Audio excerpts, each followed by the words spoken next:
இனிய தமிழ் புத்தாண்டு நல்வாழ்த்துக்கள். தமிழ் புத்தாண்டு நாளன்று நம் இல்லத்தில் கனி காணும் முறை எவ்வாறு, இந்த கனி காணும் முறை எவ்வாறு வந்தது, இந்த கனி காணும் முறையை நாம் செய்வதால் நமக்கு கிடைக்கும் நன்மைகள் என்னென்ன, இதை எவ்வாறு செய்வது, எப்படி செய்வது, எந்த நேரத்தில் செய்வது மற்றும் இந்த வருடம் முழுவதும் நமக்கு எப்போதும் செல்வ மழையோடு நாம் நனைய என்னவெல்லாம் செய்யலாம் அப்படின்றது இந்த பதிவுல விரிவாக சென்று பார்க்கலாம் வாங்க. நாம் தினமும் காலையில கண் விழித்த உடனே நாம் காணும் முதல் காட்சி தான் அன்றைய நாள் முழுவதும் நமக்கு ஒரு புத்துணர்ச்சியுடனும் மகிழ்ச்சியுடனும் இருப்பதற்கே ஒரு ஆதாரம். அதே போலதாங்க வருடத்தின் முதல் நாளில் நாம் பார்க்கும் பொருட்களை வைத்துதான் அந்த வருடத்தின் முதல் நாளும் போல எப்போதும் வாழ்நாள் முழுவதும் சீரும் சிறப்புமாக வாழும்ன்றது ஒரு ஐதீகம். இந்த செயலை தான் நம் முன்னோர்கள் என்ன சொல்றாங்க பாத்தீங்கன்னா கனி காணும் முறை அப்படின்றது சொல்லப்படுறாங்க. அந்த காலத்துல பாத்தீங்கன்னா அந்த கனி காணும் முறைய நம் முன்னோர்கள் ரொம்ப ஆர்வமா பின்பற்றி வருவாங்க. அப்படி பின்பற்றி வருவதனால அவங்க ரொம்ப சந்தோஷமா மகிழ்ச்சியா வாழ்ந்தாங்கன்றதே சொல்ல முடியுங்க. இப்ப பாத்தீங்கன்னா புத்தாண்டு அப்படின்னு சொன்னாவே நம்ம மனதில ஒரு புத்துணர்ச்சி ஏற்படும். இப்ப இந்த புத்துணர்ச்சியோடு நம்ம வேலைகளையும் ரொம்ப சுறுசுறுப்பா செய்வோம். இந்த சிறப்பு வாய்ந்த புத்தாண்டு இந்த வருடத்துல எப்போ வந்திருக்கு அப்படின்றத முதல்ல தெரிஞ்சுக்கலாம். அதுக்கப்புறம் நம்ம என்னென்ன வேலைகளை செய்யலாம், எப்படி செய்யலாம் அப்படின்றத தெரிஞ்சுக்கலாங்க. இந்த வருடத்துல புத்தாண்டு பாத்தீங்கன்னா 14/4/2025 திங்கட்கிழமை வந்திருக்குங்க.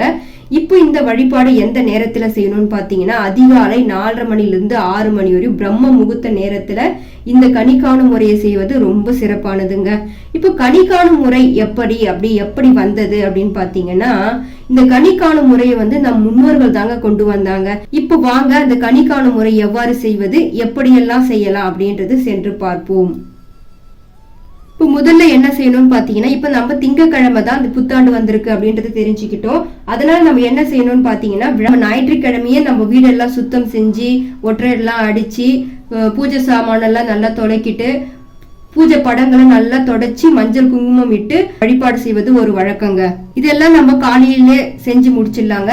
இரவில என்ன செய்யணும்னு பாத்தீங்கன்னா இப்ப மறுநாள் திங்கக்கிழமை காலையில் 4:30 மணி to 6:30 மணிக்கு நம்ம இந்த வழிபாடு செய்யணும். அதனால நம்ம இரவிலே இந்த பொருள் எல்லாம் எடுத்து வச்சிடணும்.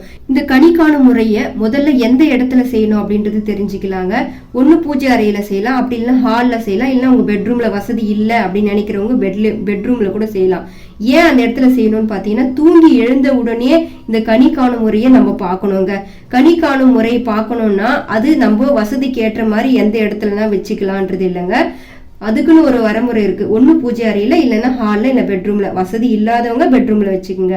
இப்ப எப்படி செய்யலாம்னு பாத்தீங்கன்னா முதல்ல வாங்கக்கூடிய பொருள் என்ன அப்படின்னு பாத்தீங்கன்னா கண்ணாடி தாங்க. கண்ணாடி முதல்ல வாங்கி அதை சுத்தம் செஞ்சு மஞ்சள் குங்குமம் மூலையில இட்டுட்டு கொஞ்சோண்டு பூ இல்லைன்னா உங்களுக்கு தங்க நகை எதனா இருந்தா அதெல்லாம் வச்சிடுங்க. இப்போ நான் பூஜை அறையில செய்யறேங்க. பூஜை அறையில செய்யணும்னா மகாலட்சுமி போட்டோ இருக்கும், மகாலட்சுமி போட்டோவை வச்சுட்டு நல்லா அலங்காரம் செஞ்சு பூக்கள் கொண்டு அலங்காரம் செஞ்சிடுங்க. பூஜை அறையில செய்யணும்னா மகாலட்சுமி போட்டோ வைத்து நீங்க பூஜை செஞ்சுக்குங்க. இல்ல நான் ஹால்ல செய்யறேன் அப்படின்னு நினைக்கிறவங்க நீங்க கண்ணாடி மட்டும் வச்சு இந்த பொருட்கள் மட்டும் வைத்து நீங்க கனி காணும் முறையை செஞ்சுக்கலாங்க. முதல்ல என்ன வாங்கணும்னு பாத்தீங்கன்னா கண்ணாடி வாங்கினோம். அடுத்து என்ன வாங்கணும்னு பாத்தீங்கன்னா முக்கணியான மா, பழா, வாழை இந்த 3 பொருளும் கம்பல்சரி இருக்கணுங்க.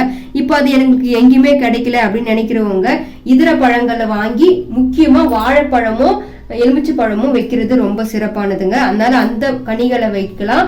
இல்லைன்னா ஆரஞ்சு பழம், ஆப்பிள் பழம் அப்படி கூட நீங்க வச்சுக்கோங்க. ஏன்னா மா, பழா, வாழை வைக்கிறது சிறப்பானது. முக்கணிகள் கிடைக்கலன்னா இந்த பழம் கூட வச்சுக்க, ஒன்னும் தவறு கிடையாது. அந்த பழங்க வச்சுக்கோங்க. அடுத்து என்ன பொருள் வைக்கணும் பாத்தீங்கன்னா நவதானியத்தை வைக்கணும். நம்மளுக்கு வாழ்க்கையில நவதானியம்ன்றது ரொம்ப முக்கியமானதுங்க. எப்பவுமே நம்மளுக்கு அதுக்கு பற்றாக்குறை ஏற்படாமல் இருப்பதற்கு அந்த நவதானியத்தை அந்த கண்ணாடி முன்னாடி வச்சிடணும். அதுக்கப்புறம் பாத்தீங்கன்னா கல்லுப்பு, வெல்லம், துவரம்பருப்பு, மஞ்சள் தூள், புளி இந்த பொருட்களை வைக்கிறது ரொம்ப சிறப்பானதுங்க. இதெல்லாம் ஒரு மங்கள பொருட்கள் அப்படின்றது சொல்லப்படுகிறது. அதுக்கப்புறம் என்ன வைக்கலாம் பாத்தீங்கன்னா ஒரு தட்டில ரூபாய் நோட்டுகளை சில்லற காசுல வச்சு அது மேல மல்லிகள் வாசனை எறிந்த மல்லிகள் பூக்கள் வைக்கலாம். அதுக்கப்புறம் மங்கள பொருட்களான ஒரு ஜாக்கெட் பீட்டு, வெத்தலைப்பாகு, வாழைப்பழம், வலியலு, மஞ்சா, குங்குமம், தாலி கயிறு வச்சுக்கலாம். இப்போ உங்ககிட்ட நகை இருந்தா கூட வெள்ளியில தங்க நகை இருந்தா கூட நீங்க அந்த நகையை வச்சுக்கலாம். அதுக்கப்புறம் நீங்க கொஞ்சோண்டு தேங்காய் வைத்து வழிபடலாம். ஏன்னா தேங்காய்ன்றது ஒரு மங்களகரமான பொருட்கள். அதுக்கப்புறம் ஒரு அரிசியில அன்னபூர்ணி தேவியை உட்கார வச்சு நீங்க கொஞ்சோண்டு பூக்கள் கொண்டு அலங்காரம் செஞ்சுக்கங்க. இப்போ நெய்வேத்தியமா பால் வச்சுக்கலாம். அதுக்கப்புறம் நட்ஸ் வகைகளை கூட நீங்க வைத்து வழிபாடு செய்யலாம்.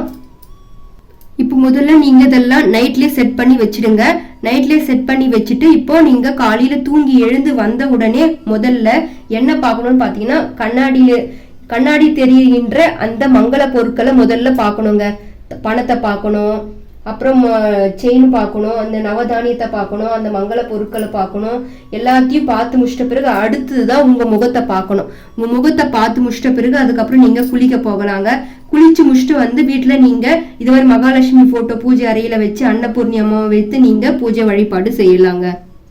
இப்போ காலையிலே நீங்க பூஜை செய்யறதுனால இப்ப அன்னைக்கு எந்த ஒரு நெய்வேதியும் உங்களால செய்ய முடியலனாலும் பரவாயில்ல, நீங்க பால் மட்டுமே வைத்து நீங்க பூஜை வழிபாடு செய்துக்கலாங்க. இல்ல நீங்க மாலையில நீங்க வழிபாடு செய்யறீங்கன்னா எதனா நெய்வேதியமோ சர்க்கரை பொங்கலோ பாயாசமோ வடை பாயாசம் எது வந்தாலும் நீங்க செய்து வைத்து நீங்க வழிபாடு செஞ்சுக்குங்க. இந்த வழிபாடு முக்கியமா காலை நேரில் 4:30 to 6 பிரம்ம முகூர்த்த நேரத்துல செய்யணுங்க. இப்போ அந்த நேரத்துல என்ன எழ முடியல அது தவறிச்சு அப்படின்னு நினைக்கிறவங்க 6:30 to 7:30 மணிக்கு இந்த நேரத்துல செஞ்சுக்கலாம். இதுவும் தவறிச்சுன்னா 9:30 மணிலிருந்து 10:30 மணி வரைக்கும் நீங்க செஞ்சுக்கலாம். இல்ல நாங்க நல்ல வடை பாயாசம் படையெல்லாம் போடுவோம் அப்படின்னு நினைக்கிறவங்க மதியம் 12 to 1:30 வரைக்கும் நீங்க இந்த வடை பாயாசம் எல்லாம் செஞ்சு படையல் போட்டு வழிபாடு செய்யலாம். இல்லைங்க நான் மாலை நேரத்துல தான் செய்யணும், எங்களுக்கு அப்பதான் எங்களுக்கு நான் வேலைக்கெல்லாம் போயிட்டு வருவோம் அப்படின்னு நினைக்கிறவங்க மாலை 6 to 7 மணிக்கு நீங்க இந்த வழிபாடை நீங்க செஞ்சுக்கலாங்க. காலையில செய்யறது ரொம்பவே சிறப்பானது. நமக்கு காலையில எந்த ஒரு வேலை செய்தாலும் நமக்கு அது நிச்சயமான ஒரு வெற்றியை தேடி கொடுக்கும்ன்றது ஒரு உண்மைங்க. அதனால நீங்க காலையில செய்யறதுக்கு முயற்சி பண்ணி பாருங்க. இப்போ மாலையில செய்யறதுக்கு தான் எனக்கு டைம் இருக்குன்னு நினைக்கிறவங்க மாலையில நீங்க மகாலட்சுமி போட்டோ வைத்து விளக்கேற்றி நீங்க வழிபாடு செஞ்சு பூஜையெல்லாம் முடிச்சிட்ட பிறகு அருகில் எதனா ஒரு கோயில் இருந்தா சென்று வாருங்க. செஞ்சு முடிச்சிட்ட பிறகு முதல்ல இருக்கிற அந்த சாப்பாடை ஏழை எளியோர் மக்களுக்கு கொடுங்க. இப்போ அக்கம் யாரும் இல்ல அப்படின்னு நினைக்கிறவங்க என்ன செய்யலாம்னு பாத்தீங்கன்னா காகத்துக்கு நீங்க அன்னதானம் கொடுத்துட்டு அதுக்கப்புறம் நீங்க உணவு சாப்பிடலாம். அதுக்கப்புறம் உங்க வீட்டுல குழந்தைகள் இருந்தனா குழந்தைங்களுக்கு முதல்ல கொடுத்துட்டு கூட நீங்க அந்த பிரசாதத்தை நீங்க சாப்பிட்டுக்கலாங்க. இந்த முறையில வழிபாடு செஞ்சு பாருங்க. உங்க வாழ்க்கையில பலவிதமான மகிழ்ச்சியும் சந்தோஷமும் கிடைக்கும். இந்த சித்திரை வழிபாட்டிற்குண்டான எளிமையான வழிபாடு இதுதாங்க. இந்த வருடம் முழுவதும் உங்க வாழ்க்கையில் இருக்கின்ற துன்பம் துயரம் எல்லாம் நீங்கி சந்தோஷம் பெருகி செல்வ செழிப்போடு வாழணும்ன்றது இறைவனுடைய முழு மனதோடு பிரார்த்தனை செஞ்சுக்குங்க. இந்த வழிபாடு பதிவு உங்களுக்கு பிடிச்சிருந்தா லைக் பண்ணுங்க, ஷேர் பண்ணுங்க, என் சேனலுக்கு சப்ஸ்கிரைப் பண்ணுங்க. நன்றி, வணக்கம்.